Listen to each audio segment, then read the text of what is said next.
Nancy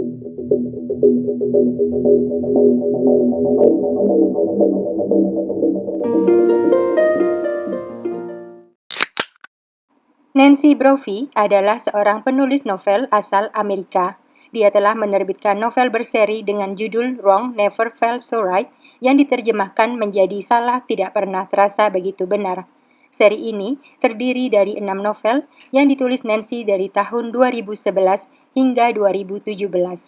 Pada tahun 2011, Nancy pernah menulis sebuah artikel berjudul How to Murder Your Husband atau Bagaimana Caranya Membunuh Suamimu. Artikel ini diterbitkan secara online dalam sebuah blog khusus wanita. Dalam artikel itu, Nancy menuliskan seandainya aksi pembunuhan bisa membebaskannya, maka dia akan melakukannya sebaik mungkin agar tidak tertangkap karena dia membenci seragam warna oranye. Kasus kali ini adalah permintaan dari salah satu sahabat Weekly, Redmi 8 April 751. Mari sama-sama kita simak kisahnya berikut ini.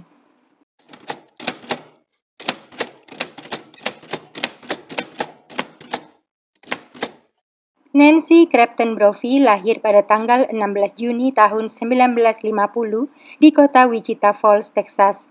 Mantan suami pertamanya adalah seorang petugas polisi. Ketika pernikahan pertamanya berakhir, Nancy memutuskan untuk pindah ke kota Portland di Oregon. Pada tahun 90-an, Nancy ikut kelas memasak di mana dia bertemu dengan suami keduanya, Daniel Brophy. My name is Daniel Brophy. My background in food spans approximately. Customer said, is this a sushi bar? Daniel Brophy adalah seorang chef merangkap sebagai instruktur memasak. Kepribadiannya yang hangat dan ramah, serta kelembutan sikapnya, membuat Daniel jadi favorit para siswanya. Rekan sejawat sangat menghormati Daniel karena dedikasi dan kecintaannya pada dunia masak-memasak. Saat pertama kali bertemu Nancy, sebenarnya Daniel sudah punya istri dan seorang putra. Setelah pernikahannya itu berakhir, Daniel kemudian menjalin hubungan dengan Nancy. Keduanya memutuskan untuk menikah pada tahun 99. Daniel menjadi tulang punggung keluarga. Dia bekerja sebagai pengajar di Oregon Institute of Culinary yang sayangnya sekolah tinggi tersebut saat ini sudah tutup akibat pandemi. Keduanya sempat membuka usaha catering bersama yang dijalankan oleh Nancy, namun usaha mereka bangkrut. Nancy kemudian bekerja di sebuah perusahaan yang mengurusi pensiunan. Tetapi dia tidak bisa melupakan kecintaannya pada dunia menulis. Nancy akhirnya memutuskan untuk mengejar karirnya sebagai penulis. Rumah tangga Nancy dan Daniel berjalan harmonis dan langgeng selama 19 tahun. Hingga tragedi mengerikan itu terjadi ketika Nancy berusia 68 tahun dan Daniel berusia 63 tahun. Pada hari Sabtu tanggal 2 Juni tahun 2018, seperti biasa, Daniel Brophy tiba di kampus lebih awal. Sekitar pukul 7 pagi, Daniel masuk ke dalam gedung, mematikan alarm, dan langsung masuk ke dapur untuk mempersiapkan kelasnya hari itu. Setiap akhir pekan, tidak banyak staf yang masuk karena hanya ada 2 kelas yang dibuka. Bahkan, demi penghematan, pihak sekolah tidak mempekerjakan petugas kebersihan. Biasanya hari itu, seusai mengikuti pelajaran, para siswa akan praktek secara langsung di restoran yang dibuka pihak sekolah untuk umum. Itu sebabnya Daniel tiba lebih awal. Kurang lebih 10 menit kemudian, seorang siswa memasuki area dapur dan betapa terkejutnya siswa tersebut saat menemukan Daniel tergeletak di lantai dapur. Dalam keadaan panik, siswa tersebut berlari keluar memanggil pengajar yang lain. Mereka segera menghubungi 911 untuk meminta bantuan dan melaporkan kejadian tersebut. 911. Hi, we are at Oregon Culinary Institute, and there is somebody collapsed. One of our kitchens. Okay, just one moment. And what's the address there? What's the address? 1701. 17 what? Southwest Madison. 1701 Southwest Madison. No, 1717 Southwest Jefferson. 1717 Southwest Jefferson.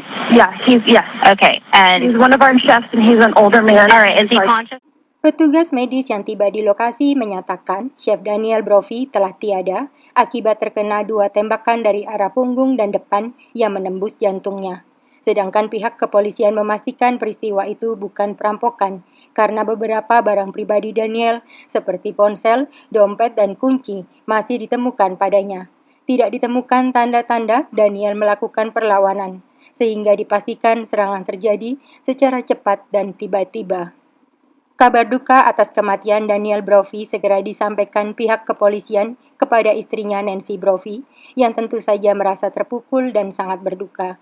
Saking sedihnya, Nancy memutuskan pindah sementara dari rumahnya yang penuh kenangan bersama Daniel. There's also an instructor found dead inside the Oregon Culinary Institute, and the killer is still on the loose tonight. And many are grieving the loss of Daniel Brophy. Penyelidikan untuk mengungkap misteri kematian Chef Daniel dalam dapurnya segera digelar. Tetapi tidak mudah menemukan musuh yang membenci Daniel sampai tega menghabisinya. Dalam situasi seperti itu, semua orang dicurigai oleh polisi. Hingga 3 hari kemudian, penyidik menerima telepon dari Nancy Brophy yang meminta pihak kepolisian mengeluarkan surat resmi yang menyatakan dirinya tidak dicurigai sebagai tersangka di balik kematian suaminya. Nancy mengatakan bahwa surat pernyataan tersebut merupakan syarat yang diminta oleh perusahaan asuransi jiwa milik Daniel sebelum mereka mencairkan klaim. Saat itu, Nancy terdengar kesal karena merasa terlalu direpotkan demi nilai klaim asuransi yang tak seberapa sebesar $40.000 saja. Permintaan Nancy itu justru menimbulkan kecurigaan.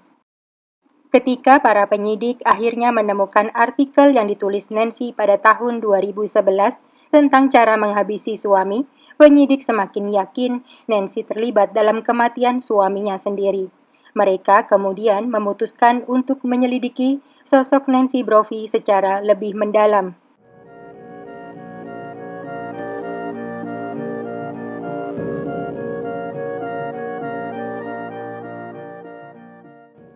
Berdasarkan hasil pemeriksaan forensik diketahui, pelaku mendor Daniel dari arah punggung dan depan. Diduga setelah chef bertubuh tinggi besar itu jatuh ke lantai, pelaku mendornya untuk kedua kali di area dada hingga tiada. Penyidik meyakini pelaku diam-diam mengikuti Daniel hingga masuk ke dalam dapur. Mereka kemudian memeriksa seluruh kamera CCTV yang terpasang di beberapa gedung seputar area sekolah untuk menemukan siapa yang berkeliaran di sana sebelum dan sesudah insiden terjadi. Seperti dugaan mereka, dalam beberapa rekaman terlihat mobil yang dikendarai oleh Nancy berkeliaran di seputaran area sekolah sebelum dan sesudah insiden. Padahal Nancy mengaku pada hari kejadian dia berada di rumah seharian. Senpi yang digunakan oleh pelaku saat beraksi berjenis pistol tangan. Nancy pernah mengatakan kepada penyidik Daniel membelikannya senpi serupa yang selama ini tidak pernah digunakan. Namun berdasarkan informasi dari beberapa toko senpi, Nancy sempat membeli bagian-bagian senpi secara terpisah, diduga untuk mengganti bagian senpinya agar terlihat baru dan belum pernah digunakan. Akhirnya pada bulan September tahun 2018, Nancy Brophy pun ditangkap atas tuduhan pembunuhan. Saat melakukan penggeledahan, penyidik menemukan sebuah artikel tersimpan dalam ponsel Nancy tentang 10 cara menutupi pembunuhan. Dalam artikel itu tertulis trik pertamanya adalah menghabisi sasaran di pagi hari saat tidak ada orang di sekelilingnya. Persidangan berlangsung pada bulan April tahun 2022, 3 tahun setelah Nancy ditangkap. Nancy Brophy mengaku tidak bersalah atas tuduhan menghabisi suaminya, dan tim pembelanya menuduh pelakunya adalah gelandangan. Selama persidangan terungkap bahwa Daniel ternyata punya banyak asuransi dengan nilai total sebesar $800.000 atau setara 12,5 miliar rupiah. Hal ini berbeda dengan pengakuan awal Nancy yang mengatakan suaminya hanya punya 1 asuransi. Dengan semua bukti yang berhasil dikumpulkan oleh tim penyidik, sulit bagi pembela Nancy untuk membebaskannya. Pada akhirnya, Dewan Juri menyatakan Nancy Brophy bersalah atas dakwaan pembunuhan. Hakim kemudian menjatuhkan hukuman seumur hidup dengan kemungkinan pembebasan bersyarat kepada Nancy setelah dirinya menjalani 25 tahun masa hukumannya. Namun, mengingat saat keputusan itu diberikan, Nancy sudah berusia 72 tahun, maka sama saja artinya Nancy dijatuhi hukuman mati. Nancy Brophy adalah penulis novel yang kurang laris di pasaran, tetapi dia berhasil mewujudkan tulisannya menjadi kenyataan. Dia menginginkan kehidupan liar, penuh petualangan dan erotisme seperti dalam novel karyanya, tetapi suaminya tidak menginginkan hal yang sama. Nancy nekat melenyapkan Daniel agar bisa mendapatkan uang asuransi sekaligus kebebasan yang diimpikannya. Setan bisa berwujud apa saja, termasuk seorang nenek-nenek penulis yang dari luar tampak tidak berbahaya. Itulah sebabnya kita harus waspada dan jangan cepat percaya, apalagi bila kita punya asuransi miliaran rupiah. Itulah akhir kasus hari ini. Sampai bertemu dalam kasus berikutnya dan terima kasih.